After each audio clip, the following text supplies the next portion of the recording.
श्रीअरविंद शरण मम। पूज्य वीर भाई लोनापा, ज्योत्स्नापा, शकुंतलापा एवं अन्य समस्त अपा भाई को हृदय गभीर कृतज्ञता प्रणाम।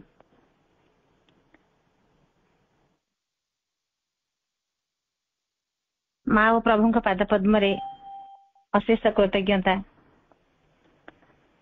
तांकर अमूल्य ग्रंथावली जहाँ सबू आलोचना चली किंचित आलोचना करबा पई माँ और प्रभुंकर कृपा को वीर भाई माध्यम रे मत देइछन सुजोग।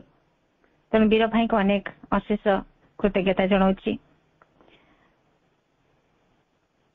किछि गोटे होई उठिबार जो संभावना टीए बा गोटे अंतर प्रगतिर क्षेत्र रे सहायक हेतिबा पूज्य वीर भाई को माहुरी तारे गभीर कृतज्ञता जनाऊँगी।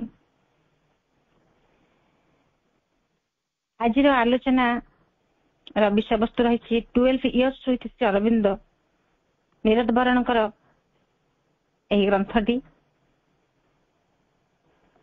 जेते ग्रंथ लिखिछंती माँ लिखिछंती, जेते अमूल्य ग्रंथ प्रभु श्री अरविंद लिखिछंती एवं माँ और प्रभु को आधार करी तांकर साधक माने जेते जेते ग्रंथ सब लिखिछंती, ये तो आमर ए क्षुद्र सीमित जीवन समय भितर सबको हुए तो शेष करवाटा संभव हो न पारे। तथापि आमको जो समय तक आम दि जाइए आमको बंचिबा पई आमे से समय निश्चित भाव में सदुपयोग करबा उचित।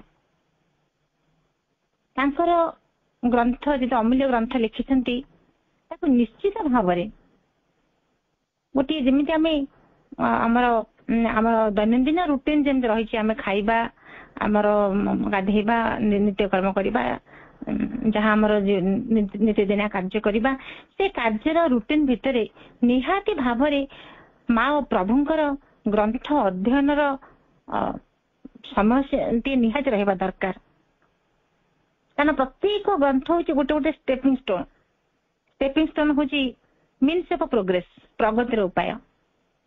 आमको आमर चेतनार उत्तरण दिगरे जदि किए साहाय्य करे ता होछि कोन सत्संग एवं ग्रंथ अध्ययन। आम केबे हेले भूली जिबा नै जे ग्रंथ गुड़िक अध्ययन करबा द्वारा आमको केते आम भितर गोटे से चेतनार द्वारा केमती खोली खोली जाउछि, रुद्ध दरजा गुड़िक केमती धीरे धीरे खोली जाउछि से कथा अनुभव करियबो। एवं जने इंग्रेज कवि लिखिथिले से जने जदि ग्रंथ अध्ययन न करे, ग्रंथ अध्ययन करू नथिबा व्यक्तिटे मात्र गोटे जीवन बंचे, किंतु जे ग्रंथ अध्ययन करे से 1000 जीवन बंचे। ता अर्थ जे आदौ कौनसी ग्रंथ अध्ययन करे नहीं से कौन करे, केवल तार जीवनटे से बंचु थाए, गोटे जीवन अर्थात तार निजर जीवनटे से बंचु थाए। केमिति मु अर्थ रोजगार करी, केमिति घर करी, कौन करी, मो लाइफ रे मु कौन करी पारिबी, मु केते अग्रगति करी पारिबी एई वस्तुवादी जिनिस को नहीं विषय रे भोग विलास रे मु किपरि भाव रे अग्रगति करी पारिबी, केते मु घर करी पारिबी, मोर गाड़ी करी पारिबी, मु केते अर्थ रोजगार करी पारिबी, ए कथा नै कि तार जीवनटे से बंचु थाए, तारे सुख दुख संसार भितर से बंचु थाए। किंतु जो व्यक्ति ग्रंथ अध्ययन करे विभिन्न ग्रंथ से 1000 जीवन बंचे। अर्थात आम जो मानकर ग्रंथ सब आम अध्ययन करवा से सब पुस्तक मानकर जो कथा सब रही से सब को निश्चित भाव में आम अल्प बहुत आम जीवन में आहरण करवा प्रयोग तो करवा ना, निश्चित भाव में तार प्रभाव तो आम जीवन शैली उपर निश्चित पड़ो, संदेह नहीं। आम जदि विभिन्न बही पढ़ुथिबा तार प्रभाव आमर जीवन शैली को निश्चित भाव में प्रभावित करबा ही करिवो।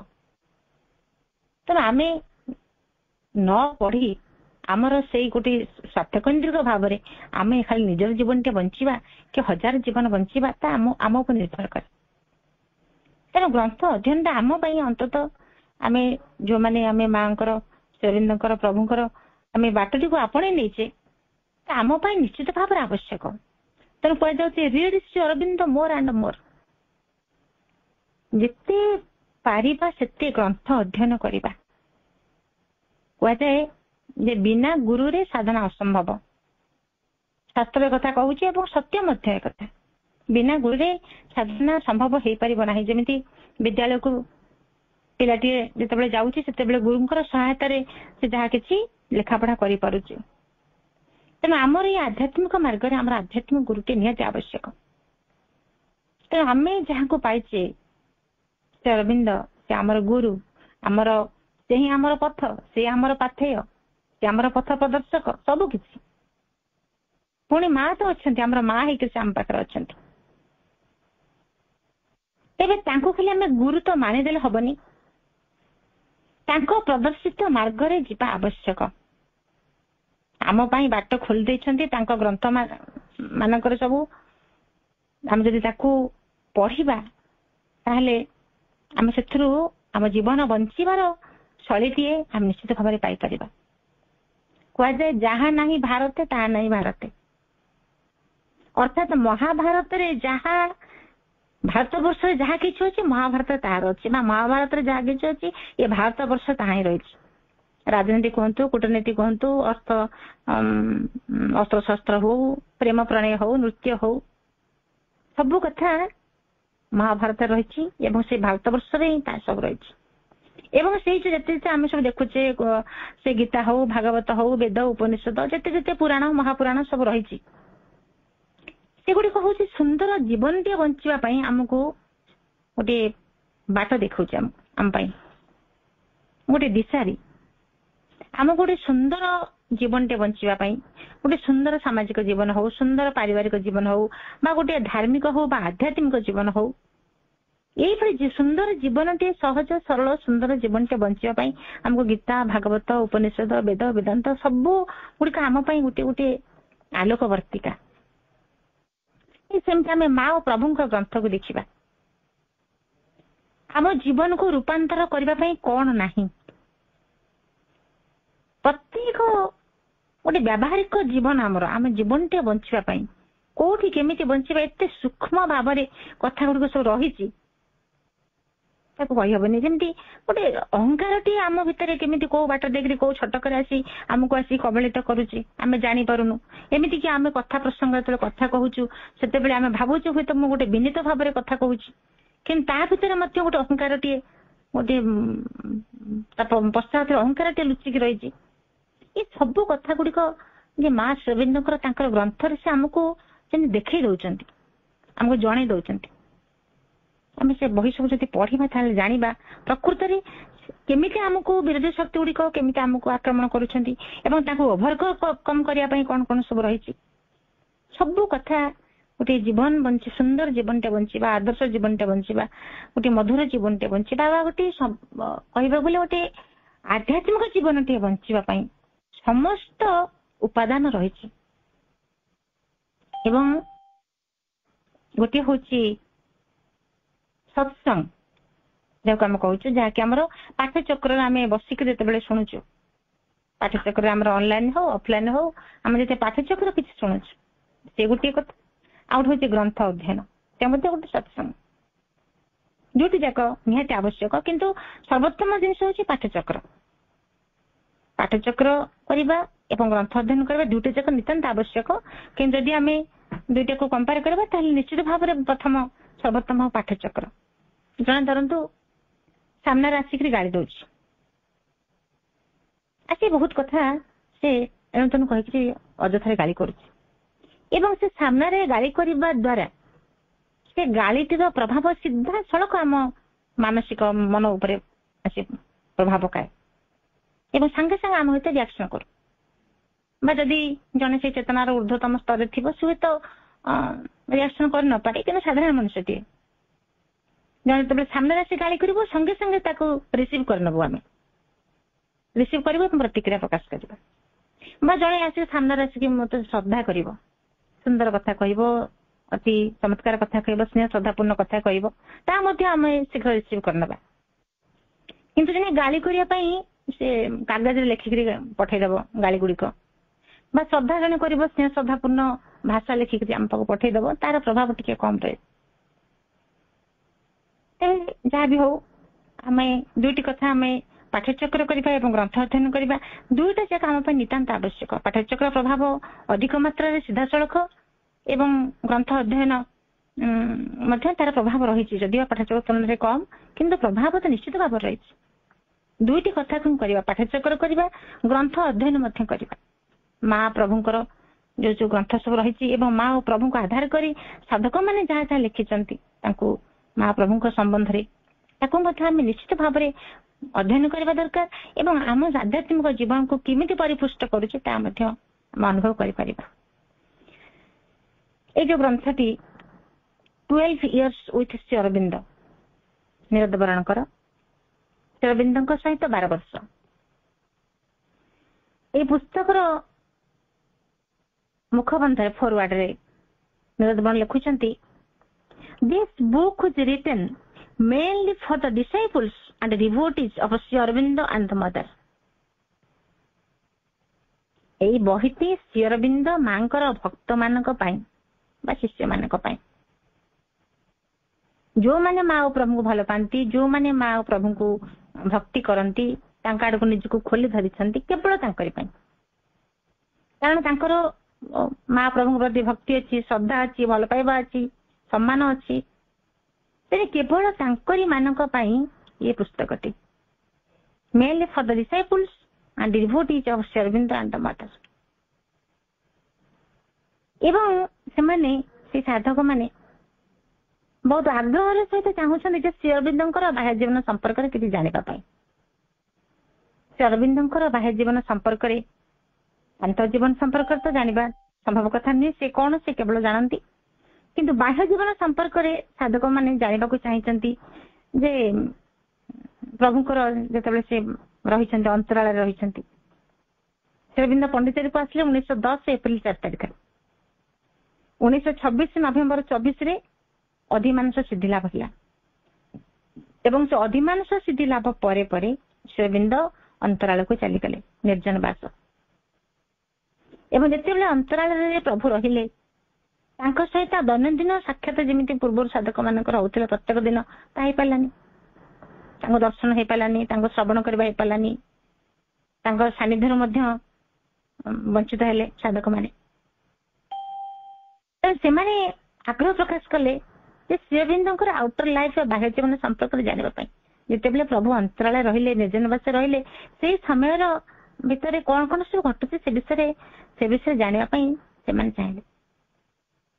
ଏବଂ ମା ମଧ୍ୟ ଚାହୁଁନଥିଲେ ଯେ ଶ୍ରୀ ଅରବିନ୍ଦଙ୍କର ସାଧନାରେ ବ୍ୟାଘାତ ଘଟୁ, ତେଣୁ ସେ ମଧ୍ୟ ଚାହୁଁନଥିଲେ ଯେ ଯାହା ଯାହା ଘଟୁଛି ସେ କଥା ବାହାରକୁ ଆସୁ। କିନ୍ତୁ ନିରଦ ବରଣ ଲେଖୁଛନ୍ତି, but either because of Sri Aurobindo's centenary year or for other reasons, when I proposed to write an account of our historic personal association with the master during the last 12 years of his life, the mother warmly approved of it. Not only so, she very graciously listened to the whole story. Nirad ବରଣ ଲେଖୁଛନ୍ତି, ଯେତେବେଳେ ଶ୍ରୀ ଅରବିନ୍ଦଙ୍କର ଶତବାର୍ଷିକୀ ଉପଲକ୍ଷରେ ହଉ ବା ଅନ୍ୟ କୌଣସି କାରଣ ଯୋଗୁଁ ଯେତେବେଳେ ଗୁରୁଦେବଙ୍କର ସେଇ ଶେଷ 12 ବର୍ଷ ତାଙ୍କ ସହିତ ଗୋଟେ ଐତିହାସିକ ବ୍ୟକ୍ତିଗତ ସଂସ୍ପର୍ଶ ଯୋଉ ଆସିଥିଲା, ସେଇ ସମୟର ବିବରଣୀଟି ଲେଖିବା ପାଇଁ ମାଙ୍କ ପାଖରେ ସେ ପ୍ରସ୍ତାବ ଦେଲେ ଏବଂ ମା ତାକୁ ଆନନ୍ଦର ସହିତ ମଧ୍ୟ ଗ୍ରହଣ କଲେ, ଅନୁମୋଦନ କଲେ। ଏବଂ ଖାଲି ସେତିକି ନୁହେଁ, ଯାହା ସେ ଲେଖିଲେ ମା ତାକୁ, ସେ ଲେଖୁଛନ୍ତି, ମା କୃପା ପରବଶ ହେଇକି ସବୁ ଯାକ ବିବରଣୀକୁ ନିଜେ ମଧ୍ୟ ଶୁଣିଲେ। ଯାହା ଯାହା ସବୁ ଯୋଉ କଥା ଲେଖାଯିବ ବା ଲେଖା ହେଇଥିଲା ତାକୁ ସବୁ ସେ ଶୁଣିଲେ। ନିରଦ ବରଣ ଲେଖୁଛନ୍ତି, I have tried to the best of my power to give a faithful account of what I have seen and heard and what part we played in the great drama with the master as the principal action. ତେଣୁ ସେ ଚେଷ୍ଟା କରିଛନ୍ତି ସମ୍ପୂର୍ଣ୍ଣ ଭାବରେ ଯେ ଯୋଉ ଶେଷ 12 ବର୍ଷ ଯିଏକି ମୁଖ୍ୟ ड्रामार मुख्य नायक थिले श्री अरविंद मुख्य पार्ट से नहीं तेणु से चेष्टा कर से संभव अति फेथफुल भाव सब जहाँ शुणी जहाँ देखी लिखा एवं जो मैंने प्रभु को जानवा को चाहूंट यही पुस्तकटे से निश्चित भाव में साहाय्य कर sufficient food to satisfy their seeking जो मैंने जानवा चाहूंट जो मान आग्रह अच्छी sufficient food to satisfy their seeking से यथेत साहाय्य कर तेणु श्रीअरविंद आउट लाइफ जीवन संबंध जानवा को जो अन्वेषण रही पुस्तकटी निश्चित भाव में साहाय्य कर जदपण कर प्रथम विषय रही द अनएक्सपेक्टेड अप्रत्याशित एवं आम जो देखा जीवन में अनेक घटना आसे ये दुखद घटना हो बा सुखद घटना हो अनेक कथा अप्रत्याशित भाव में आसी थाए जहाँ किसी अनेक कथा सुख हो बा दुख हो आगुरी कहीकि आसे ना गोटे अप्रत्याशित भाव में आसी थाए धरतु पंडित जावाई सब किसी प्रस्तुत केते आनंद भितर केते गोटे आग्रह रोचे दिन गणुचे समस्ते जावाई चाहते दिन गणुंट कैलेंडर को चाहते केमिति निर्दिष्ट समय आसव आम पंडित यात्रा कर हठात आसूसी बात्या ट्रेन कैंसर अप्रत्याशित भाव में दुखद घटना आसी पहुंच जाए जड़े साधक स्वप्न भी कल्पना करूना ग्राम अंचल हो अनुष्ठान गोटे रिलीज हम केवल कल्पना करना किसी निजी प्रस्तुत बोली भावुना कि हठात फोन आसूची रिलीज स्थापन हम कि अप्रत्याशित ये सब आनंद तेना सुखद घटना हो बा दुखद घटना हो जहाँ किसी आसे अनएक्सपेक्टेड अप्रत्याशित भाव में आसी था तेणु कौन ये घटना घटी अप्रत्याशित भाव में कौ घटना घटी से संपर्क में लिखुंट निरतरण 1938 मसीहा कैलेंडर टंगाई कांथरे नवेम्बर मास एवं आम जाचु नवेम्बर मास हूँ दर्शन दिवस the month of the Darshan we would meet the master after a long wait of 3 months दीर्घ 3 मास पर पुणी थे प्रभु को दर्शन कर सुजोग आस अगस्त 15 दर्शन होता अगस्त पर सेप्टेम्बर अक्टोबर नवेम्बर 24 सिद्धि दिवस पुणी दर्शन हम आम जाचु जो अंतराल को चलीगले प्रभु 4टी दर्शन दिवस माँ प्रभु दर्शन दिखती फेब्रुआरी 21 माँ को जन्मदिन April 24 the mother's final arrival day in Pondicherry एवं निकट जाइए अगस्त 15 श्रीअरविंद बर्थडे एवं नवेम्बर 24 सिद्धि दिवस अगस्त 15 श्रीअरविंद बर्थडे प्रभु दर्शन देती वर्तमान पुणी 3 मास पर ईप्सित दिन आसूसी सिद्धि दिवस प्रभु का दर्शन हम जिते समस्ते उत्कंठा सहित अपेक्षा कर पुणी दर्शन दिवस आसव कैलेंडर पृष्ठा पर समस्त दृष्टि नवेम्बर 24 आसूसी सिद्धि दिवस आसुचे दीर्घ 3 मास पर दर्शन सुजोग मिलूची समस्ते गोटे भितर गोटे इगरली से अपेक्षा करते सुदिन टी आफ्टर एव्री दर्शन निरतरण लिखुंट after every darshan we start counting the days for the next one for each occasion brings the eternal and his shakti closer to us and is therefore a significant landmark in our lives जेते गोटे दर्शन सरी जाए पुणी next केबे दर्शन दिवस आसीबो सेति से मैंने कौन करती ना दिन गणुता केते आसो केते से दिन आसो जिते से दिन टी आसे से कहते गोटे गुरुत्वपूर्ण निदर्शन ये आम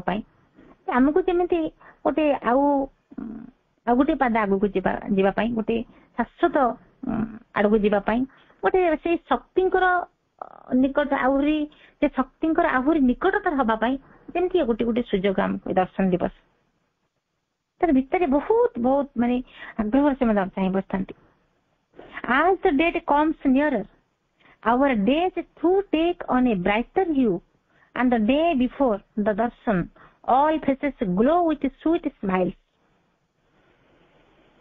ଯେତେବେଳେ ଯେତିକି ଯେତିକି ଦିନ ନିକଟ ହେଇ ଆସୁଥାଏ ସେତେବେଳେ ଯେମିତି ଗୋଟେ ଗୋଟେ ଦିନ ଗୁଡିକ ଯେମିତି ଗୋଟେ ରଙ୍ଗୀନ ହେଇ ଉଠୁଥାନ୍ତି, ପ୍ରତ୍ୟେକ ଦିନ ଯେମିତି ରଙ୍ଗୀନ ହେଇ ଉଠୁଥାନ୍ତି।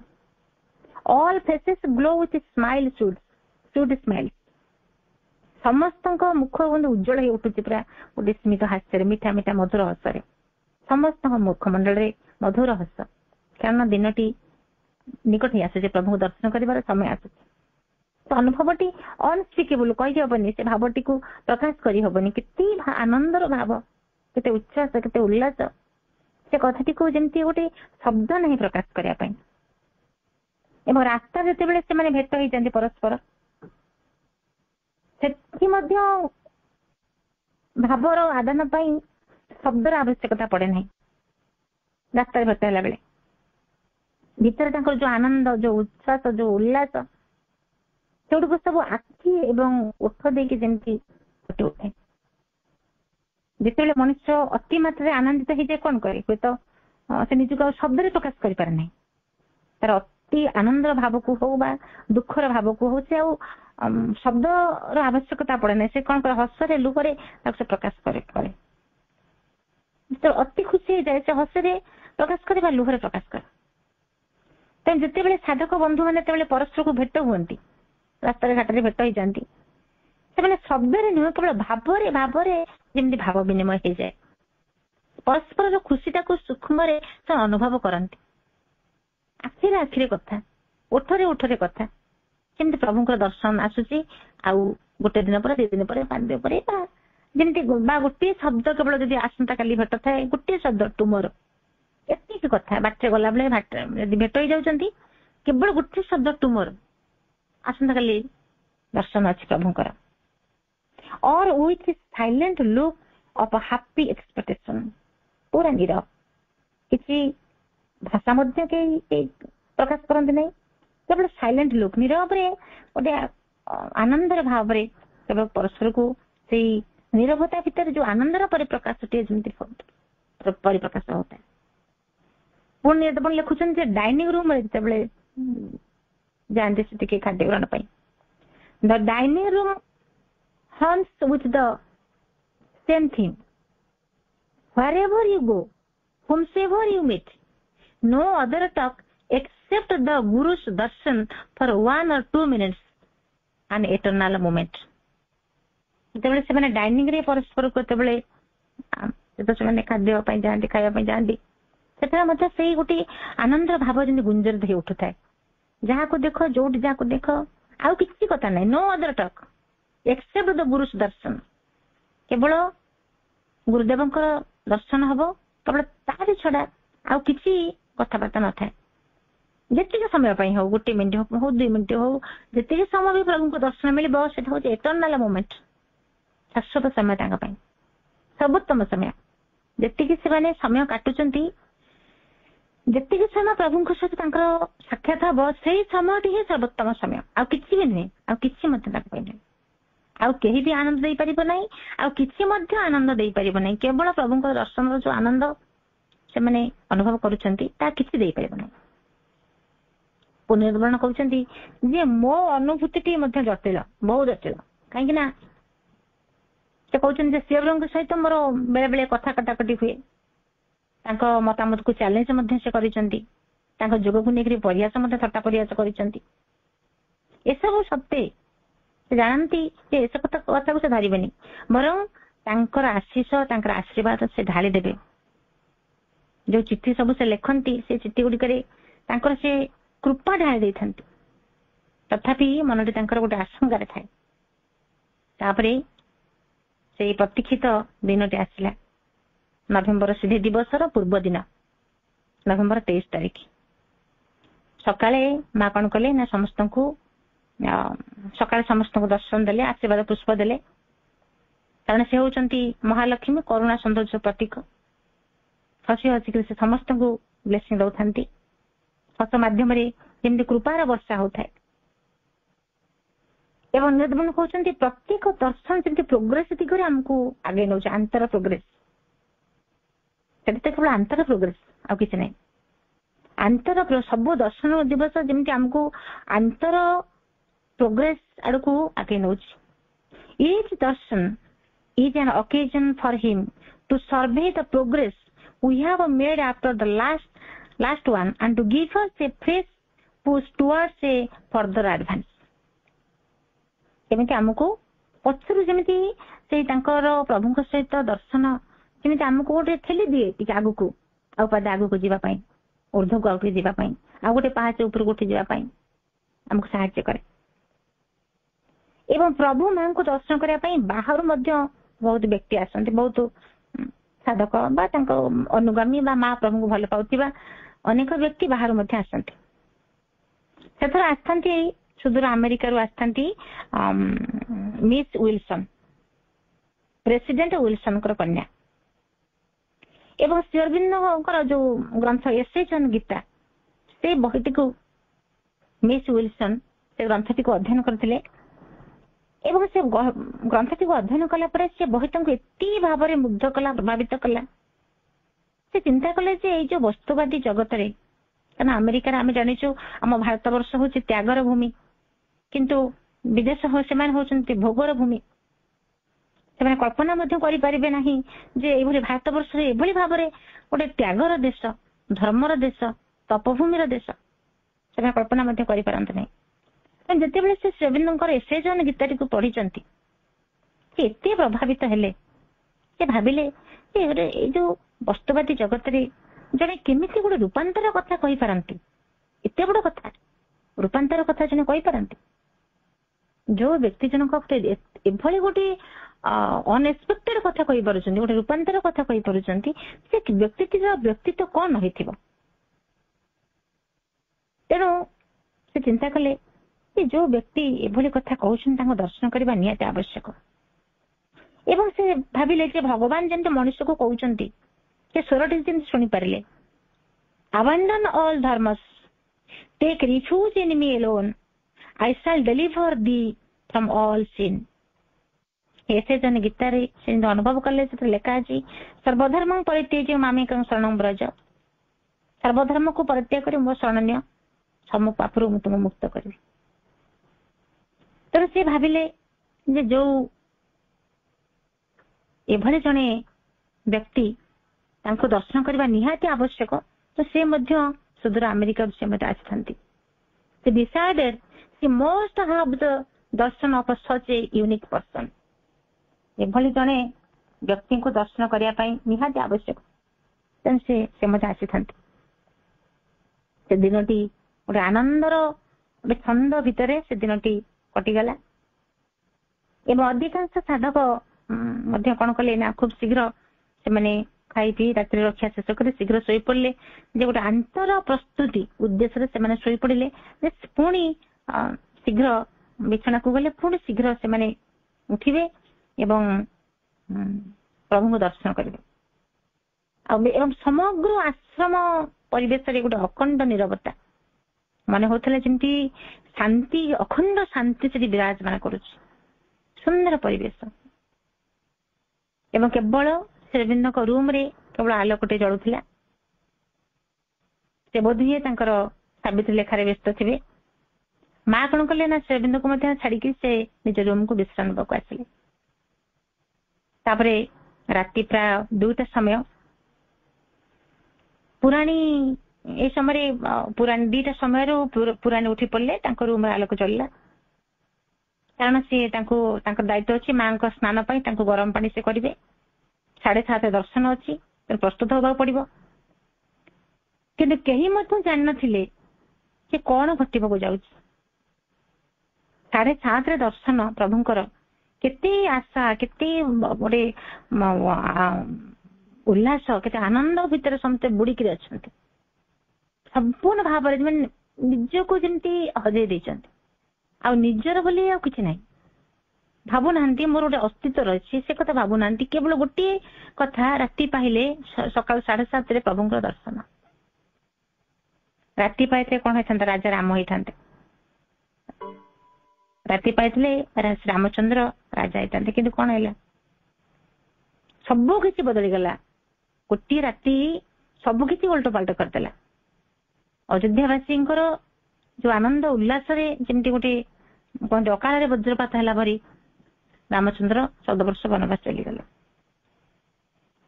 Across the path of the divine events, the huge forbidding mind of night alone, in her unlit temple of eternity, long lay stretched immobile upon silence Mars.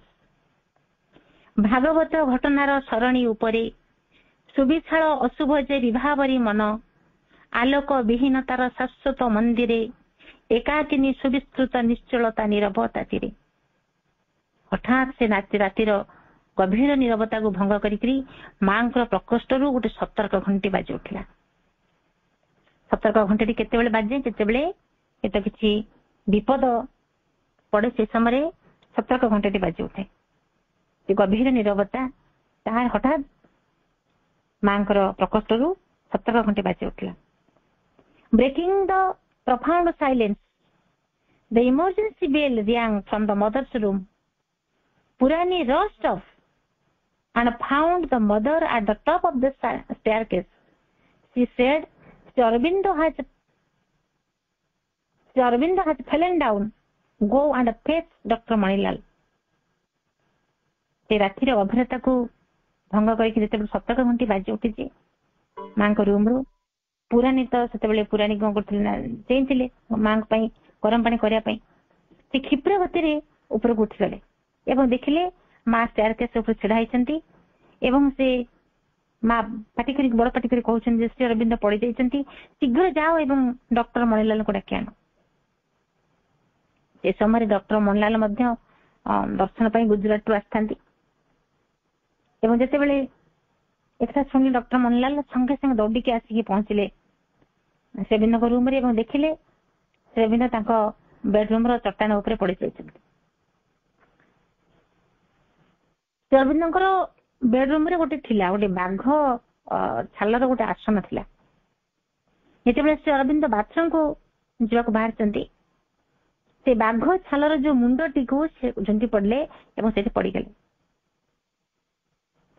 तापरे डॉक्टर परीक्षा कले परीक्षा कर संदेह प्रकाश कले जे जहाँ से अनुमान कले श्रीअरविंद डाहाण जंकर हाड़टी भांगी जाए अनुमान कले श्रीअरविंद से बाघ छालर मुंड को ये झुंटी कर पड़ जाती ये पड़ाटा सहज माने गोटे एडवर्स फोर्स काम यहाँ विरोधी शक्ति मान काम जिसे बाघ छालर मुंड को झुंटी पड़ी से हुए तो निरदबन लिखुंट जे से एडवर्स फोर्स माने से विरोधी शक्ति माने आनंद कही उठी आवर एनिमी हैज फैलन आमर शत्रु पड़ जाती केते खुशी से माने होते प्रभु पड़गले उठा चेष्टा कले कि उठी पारे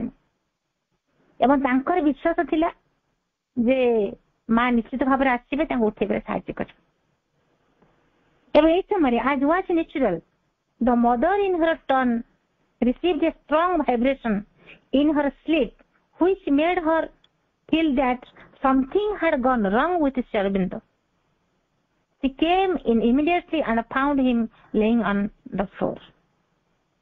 जिते श्री अरविंद भावुंट उठी पारना पड़ जाती जंगर हाड़ती भांगी जाइए कष्ट हो उठी पारना से भाव से पड़ रही भावुं माँ निश्चित आसवे उठे से प्रकार सेम भाइब्रेशन श्रीअरविंद जो भावना तार भाइब्रेशन टा गोटे स्ट्रंग भाइब्रेशन माँ फिल कर अवस्था मन है बोधे किसी ना किसी गोटे रंग गोटे किसी असुविधा घटे श्रीअरविंद से अनुभव कर समय से कौन कर इमिडिएटली दौड़िकी आस माँ चिकित्सा शास्त्र उपरे जी ज्ञान थिला से संदेह कले श्रीअरविंद गोड़र हाड़टी भांगी तेणु से कौन कले संगे संगे सतर्क घंटे बजेदे निरदबरण आसिले अन्य डॉक्टर मैंने आसिले डॉक्टर मणिलाल तो परीक्षा करुथांती माँ गोटे साइड छेड़ा होती धीरे धीरे माँ पंखा करुथांती डाहाण आंठू आघातप्राप्त होइथिले मध्य मुहरे से भाव में मधुर स्मिता आस जदि सी ପଡିକିରି ଉଠି ପାରିଲେ ନାହିଁ, ମାଙ୍କର ସାହାଯ୍ୟରେ ଉଠିଲେ। ତଥାପି ମଧ୍ୟ ଭିତରେ କଷ୍ଟ ହଉଥିଲେ ମଧ୍ୟ ସେ ପ୍ରକାଶ କରୁନାହାନ୍ତି, ମଧୁର ସ୍ମିତ ଆସୁଛି ତାଙ୍କ ଭିତରେ। His right knee was flexed. His face bore a perplexed smile as if he did not what was wrong with him.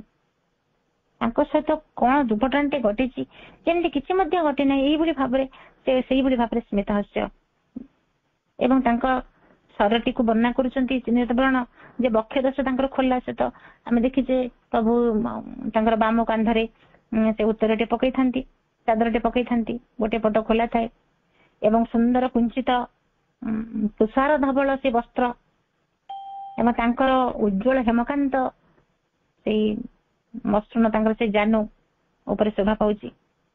ଏବଂ ମନେ ହଉଛି ଯେମିତି ବେଦ ବର୍ଣ୍ଣିତ ହିରଣ୍ମୟ ପୁରୁଷ ସୂକ୍ଷ୍ମ ଦର୍ଶନ ସେ କରୁଛନ୍ତି। ଚକ୍ର କେଶରାଶି ଗୋଟେ ବେଦରେ ଯୋଉ ବର୍ଣ୍ଣିତ ଅଛନ୍ତି ଯୋଉ ହିରଣ୍ମୟ ପୁରୁଷ, ଯେମିତି ତାଙ୍କର ଦର୍ଶନ ସେ କରୁଛନ୍ତି। ତାପରେ ଡାକ୍ତର ମାନେ ଆସିକି ଜଙ୍ଘକୁ ପରୀକ୍ଷା କଲେ ଏବଂ ଯେତେବେଳେ ଟିକେ ବି ହଲଚଲ ହଉଥାଏ ସେତେବେଳେ ଶ୍ରୀମନ୍ଦିରଙ୍କ ମୁହଁରୁ ବାହାରି ଆସୁଥାଏ ଓହ ବୋଲିକି ଗୋଟେ ଯନ୍ତ୍ରଣାଦାୟକ ଶବ୍ଦ। ଏବଂ ମା ସାଙ୍ଗେ ସାଙ୍ଗେ ପ୍ରଶ୍ନ କରୁଥାନ୍ତି, ଇଜ୍ ଇଟ୍ ହର୍ଟିଂ ୟୁ, ଆପଣଙ୍କୁ କଣ କଷ୍ଟ ହଉଛି? କେବଳ ପରୀକ୍ଷା ଚାଲିଥିବା ସମୟରେ ଶ୍ରୀବୃନ୍ଦ ମାତ୍ର କେତୋଟି ଶବ୍ଦ ଉଚ୍ଚାରଣ କରୁଥିଲେ, ବହୁତ କମ, ହଁ କି ନାଇଁ। ସେଥିରେ ପରୀକ୍ଷା ପରେ ଡାକ୍ତର ଘୋଷଣା କଲେ ଯେ ଜଙ୍ଘର ହାଡଟି ଭାଙ୍ଗିଛି। ଶ୍ରୀବୃନ୍ଦ ଶୁଣିଲେ, କିଛି କହିଲେନି, କିଛି ରିଆକ୍ସନ ନାହିଁ, ସେମିତି ନିରବ, ପୂର୍ବପରି ସେମିତି ନିରବ, କୌଣସି ରିଆକ୍ସନ ତାଙ୍କର ନାହିଁ। ଏବଂ ଶ୍ରୀବୃନ୍ଦଙ୍କର ଯତ୍ନ ନେବା ପାଇଁ ତାଙ୍କର ଯୋଉ ଆଟେଣ୍ଡାଣ୍ଟ ମାନଙ୍କର ଗୋଟେ ଟିମ୍ ତାଙ୍କ ସେ ମା ଗଢିଲେ। ସେଥିରେ ରହିଥିଲେ ଡକ୍ଟର ମନଲାଲ ରହିଲେ, ଆଉ ମେଡିକାଲ 3 ଜଣ ମେଡିକାଲ ଲୋକ ରହିଲେ, ଚମ୍ପକଲାଲ ରହିଲେ ଯିଏ ଶ୍ରୀବୃନ୍ଦଙ୍କର ପର୍ସନାଲ ଆଟେଣ୍ଡାଣ୍ଟ ଥିଲେ, ପୁରାଣୀ ରହିଲେ, ନିରଦବ୍ରଣ ରହିଲେ। ଏବଂ ମା ଦେଖିଲେ ଆଉ ଜଣେ ଦରକାର।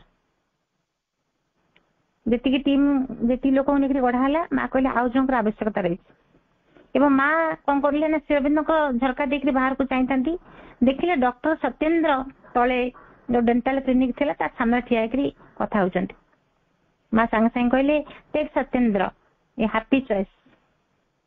ସେଥିରେ ଖୁବ ଷ୍ଟ୍ରଙ୍ଗ ଥିଲେ, ଦୟାଳୁ ଥିଲେ ଏବଂ ତାଙ୍କୁ ନିଆଗଲେ ତାଙ୍କ ଟିମରେ। ତାପରେ ଦ୍ୱିତୀୟ ପଦକ୍ଷେପଟି ଥିଲା ଜଙ୍ଘକୁ କେମିତି ପ୍ଲାଷ୍ଟର କରିବା। ସ୍ଥାନୀୟ ଡାକ୍ତରଖାନାରେ ତ ଆବଶ୍ୟକ ଯନ୍ତ୍ରପାତି କାଳେ ନଥିବ, ତେଣୁ ସେ କଣ କଲେ ନା ଡକ୍ଟର ରାୟଙ୍କୁ ଡକେଇଲେ। ସେ ହେଉଛନ୍ତି ଆଶ୍ରମର ସାଧକ ଦୁରାଇ ସ୍ୱାମୀଙ୍କର ବନ୍ଧୁ ଏବଂ କାଡାଲର ଡାକ୍ତରଖାନାର ସେଥିରେ ସୁପରିଟେଣ୍ଡେଣ୍ଟ। ତ ସେ କଣ କଲେ ନା ଗଭର୍ଣ୍ଣମେଣ୍ଟ ମେଡିସିନ ଷ୍ଟୋରରୁ ପୁରାଣୀ କଣ କଲେ ନା ପ୍ଲାଷ୍ଟର ପାଇଁ ଜିନିଷ ଆଣିଲେ, ପ୍ଲାଷ୍ଟର ତାପରେ କରାଗଲା। ନିରଦବ୍ରଣ କହୁଛନ୍ତି ଯେ ପୁରାଣୀ ଏବଂ ଚମ୍ପଲାଲଙ୍କ ପରି ବଳିଷ୍ଠ ଲୋକ ଥାଉ ଥାଉ, ପୁରାଣୀ ଅଛନ୍ତି, ଚମ୍ପଲାଲ ଅଛନ୍ତି, ତାଙ୍କ ଭଳି ବଳିଷ୍ଠ ଲୋକ ଥାଉ ଥାଉ ଶ୍ରୀ ଅରବିନ୍ଦଙ୍କୁ ତାଙ୍କ ପ୍ଲାଷ୍ଟର କରାଗଲା। ତାଙ୍କୁ ନେଇକି ତାଙ୍କ ବେଡରେ ତାଙ୍କୁ ଶୁଆଇବେ। ସେ ବେଡକୁ ନେବା ପାଇଁ ମଧ୍ୟ ତାଙ୍କୁ ବହୁତ କଠିନ ହେଇ ପଡିଲା। ଏବଂ ସେ ଟିକେ ପରିହାସ ଭାବରେ କହୁଛନ୍ତି ଯେ ତାଙ୍କର ଶରୀରର ଆଧାରଟି ଯାହା, ତା ଭିତରେ ଯୋଉ ଓଜନଦାର ଆଧ୍ୟାତ୍ମିକ ବସ୍ତୁଟି ରହିଛି ତା ଆହୁରି ଓଜନଦାର।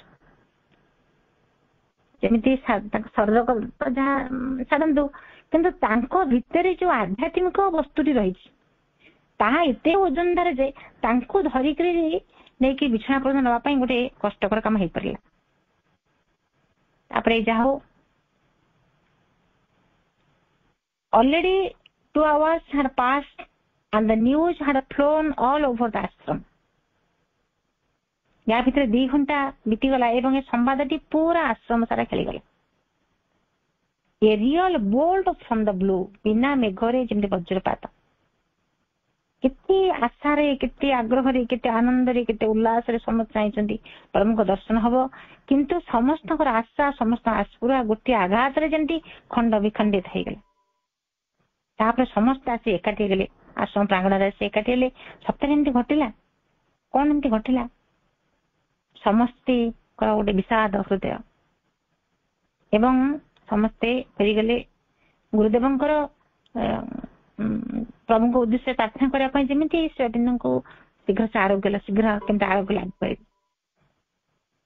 ଏବଂ ସମସ୍ତେ ଯେହେତୁ ଗୋଟେ मन कष्ट कर समस्ते फेरीगले करुणामयी माँ कौन कले ना संध्या समय पुणी समस्त को दर्शन देले एवं माँ से स्मित हास्य जो हसर अमृत धारा जमी समस्त विषाद किसी क्षण हो पचे जमी धोई गला श्रीअरविंद से दुखित थे किसी समय हो पचे माँ दर्शन जमी से दुखर कलाबादर टिके हटिगला एवं